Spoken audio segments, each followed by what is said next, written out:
त्यति बेला आउँछु भन्नु थियो कि मलाई अनि त्यही बेला चाहिँ उसका पात एकवटा चौटो बनाइदिनु न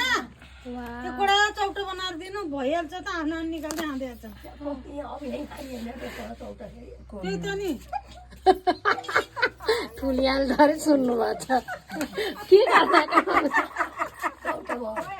चौटा दिनु भन्न थियो आउनुहुन्छ भाइजू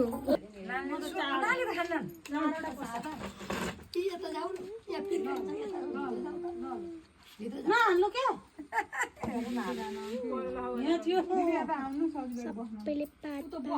मलाई चाहियो हामी निकालेर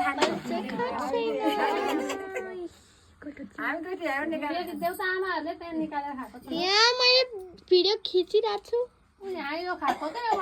भित्र नहेर भित्र हेरेपछि फेरि खानु मन लाग्दैन यस्तै हो माथि हाम्रो झन् त्यस्तै कस्तो छ हाम्रो खाली बित्तिकै कोकिला सोभितालाई दिनु पर्यो जे हैन खाँदैछु ल